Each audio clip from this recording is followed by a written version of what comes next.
everybody, welcome to my channel. My name is Sharon and this is a channel that is dedicated to all things related to narcissism.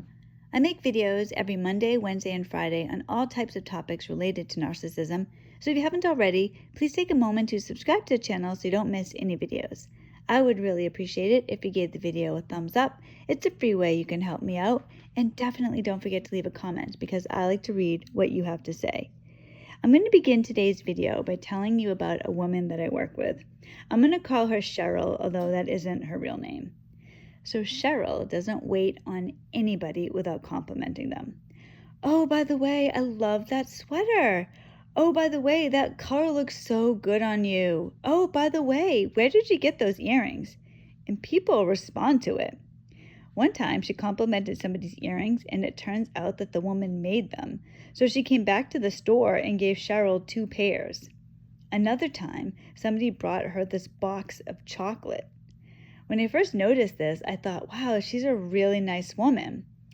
Later, I became confused because I recognized that she literally said it to every single person. So I would sit there watching her, shocked, because she would tell somebody who obviously was not wearing an attractive sweater, who obviously didn't have a nice hairstyle, how wonderful the sweater looked, how wonderful their hair looked.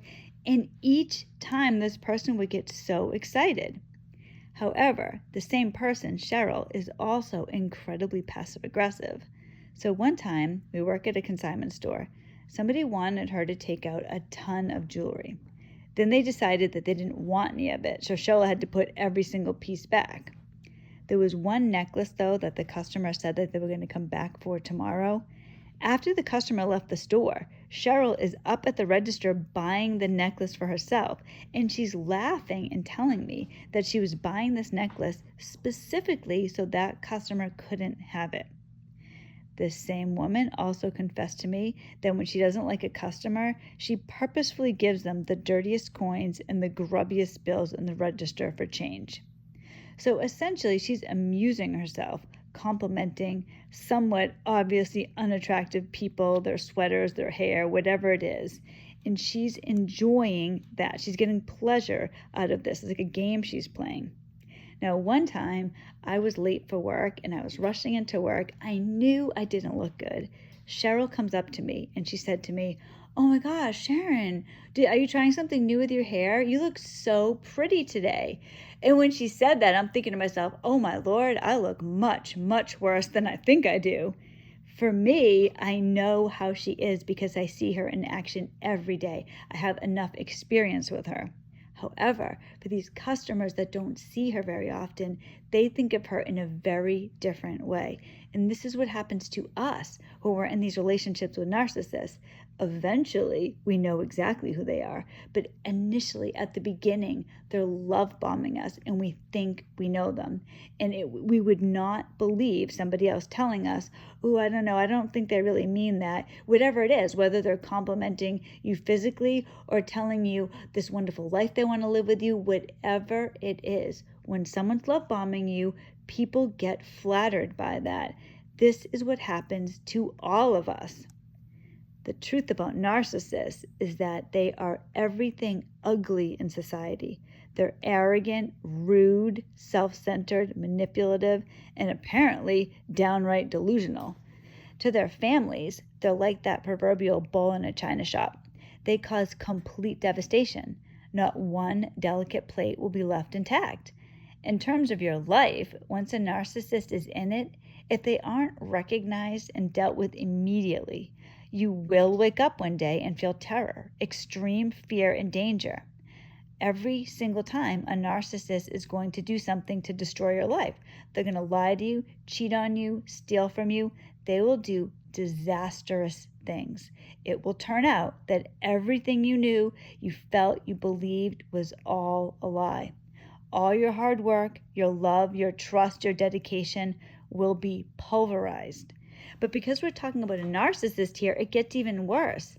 The narcissist, the very one responsible, will act like nothing even happened. I don't think I can adequately describe that type of shock. There's different types of shock. So there's shock due to trauma, like blood loss or an allergic reaction, etc. When that happens, Your organs aren't getting enough blood or oxygen. There's also emotional shock, emotional trauma. That is the mind-blowing disbelief and stunning confusion that we experience when a narcissist accidentally or purposely reveals who they really are. In that case, you feel like somebody punched you in the stomach, like you can't breathe. Someone else's narcissism is a massive betrayal of everything you believed that they were. Suddenly, you're with a stranger, and not just any stranger, but a particularly vile and cruel one, someone who's cocky, manipulative, self-centered. And narcissists play the long game too. So what's going to happen is that they're going to try and distract you from reality as quickly as possible and get you back to homeostasis. If a narcissist is not willing to discard you, if they don't have more supply, if they don't have somebody else, they do not want you straying from them. They need you to get right back onto the compliment train and believe everything that they're saying. Early in my marriage, I believed, and this is crucial, I believed that my ex was a family man. It's just like Cheryl at work. People are believing that she's complimenting them. So I believed that my ex was a completely different man than he was. I thought that the kids and I were his world. I personally was dedicated to him and to the marriage. He told me he was too. He encouraged me to give up my career so I could stay home with our 2 young children. We'd recently bought a home together. One morning, my wonderful and dedicated husband shook me awake and said this: "Sharon, wake up. We don't have any money. The only money we have is what's in your wallet. How much do you have? I need to call my parents or we're in real trouble." This was a 35-year-old man who was married and had 2 small children. He gambled, smoked, and drank every penny. And he didn't tell me until we literally had like $18 that was in my wallet. 2 hours later, it was over. I hadn't even gotten out of the initial shock. It's hard for me to even tell you how horrible it was. Here I am, dead asleep. I'm awakened to find out that I'm literally dead broke. I'm dependent at this point on the charity of my in-laws, or I can't feed my kids. My ex doesn't bother to tell me we're having financial trouble. He doesn't bother to tell me that he has a whole bunch of problems. Alcoholism, gambling addiction, spending addiction. I didn't even know at this point. I had no idea. He doesn't care that we might not be able to feed our children. He's not going to tell me anything. And this is the thing that narcissists do. They don't tell you until they have to.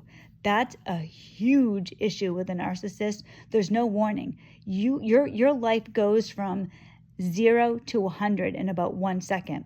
So for me, 2 hours later, it was all over. The shock that I had woken up to, I couldn't even get through that shock when it was done. And his parents comforted him. "Oh, it's so hard supporting a family. We're just so happy that we could help. You know what? Just concentrate on being a good husband." They sent him overnight $100,000 to pay for everything that he had charged up. "Oh, that's okay, honey. I know you're a grown man and you massively betrayed your family, but here's the money. Let's just pretend it doesn't even happen. And Sharon, you'll just have to talk her into pretending it never happened too. All right? I know she's still in shock. She still can't even function. She still can barely breathe, but now it's all over. So why don't you go buy her an ice cream or something?" This is how it was. So I was so confused. I was so naive. I had no career at this point. I had little children, and he's sitting here telling me, "Oh, I'm sorry, things just got away from me. I didn't know how to tell you." Now I look back and I realize, oh my gosh, of course you knew what you were doing. And that's part of why I have these videos, because I want to warn other people not to make the same exact mistakes that I made. Joe has said to me several times that narcissists drift in and out of consciousness. I think we do too, because we see the truth during a conscious stage, but then we drift back into unconsciousness because the reality is so far beyond what we can handle. It can take years to fully accept the truth of the type of, person, I say that loosely, that we're with. Narcissists can seem downright insane.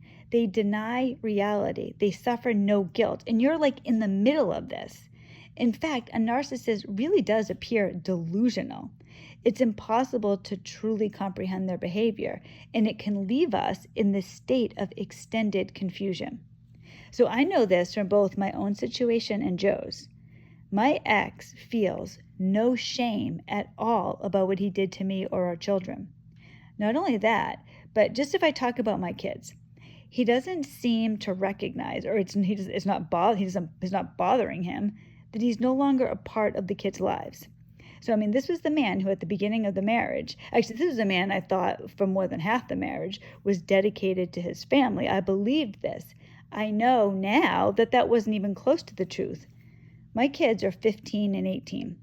The last time he saw or communicated with them, they were 13 and 16. To me, I think to most people, that is shocking. It's appalling. It's disgusting. Now, occasionally he'll ask to see the dogs, never the kids. He doesn't even ask about them. But every once in a while, he'll send me this sports-related text to tell my son, not from him. He'll just say, like he's helping me out. A few weeks ago, he sent me this. Hey, just so you know, Jerry Remy died. A might not know. You know, like he's really being a good dad. He doesn't have anything to do with his kids, but he's telling me this so I can tell him that Jerry Remy died. You know, I don't even know what to say. Now, on a side note, I do think it's better that my ex is like this than that he's sporadically in and out of their lives.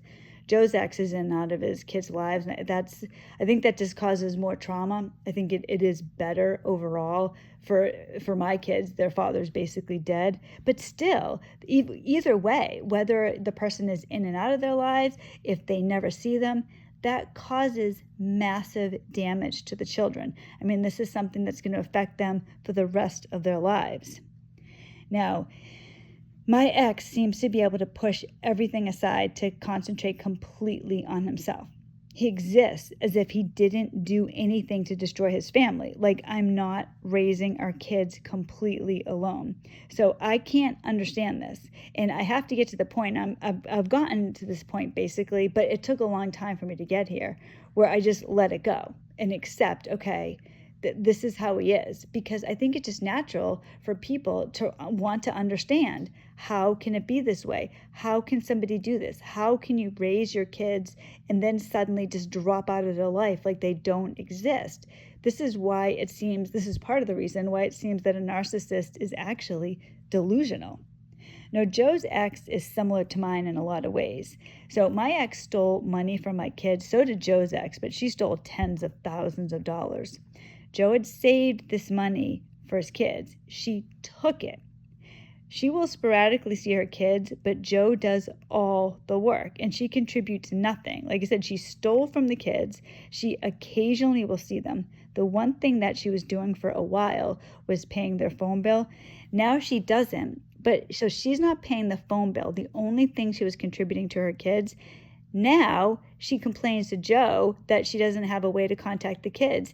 It doesn't occur to her, like, this is where, again, delusional. It doesn't occur to her that the reason she can't get in touch with the kids is because she stopped paying their phone bill. They don't have a phone anymore. It's difficult to comprehend this. Again, like, Joe is at the point where I'm at, where we just have to accept, okay, this is how it is. Of course, she also at every opportunity will tell Joe that he's this terrible father. She barely sees her children. So this is the type of insanity that all narcissists lead you to. They live in a fantasy world where they are the victims and they freely blame everybody else.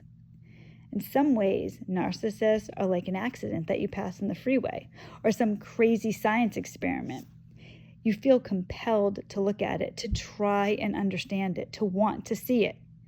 But I can tell you this, nothing good comes from staying with a narcissist or forgiving them.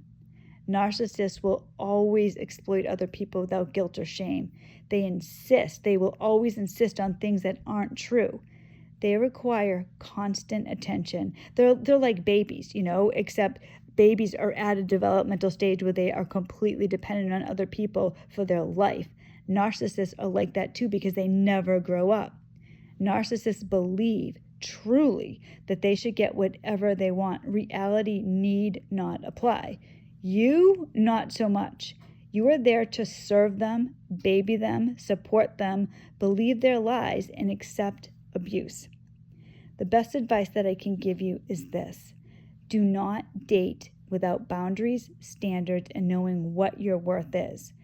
I discovered my worth after I was separated from my narcissistic husband.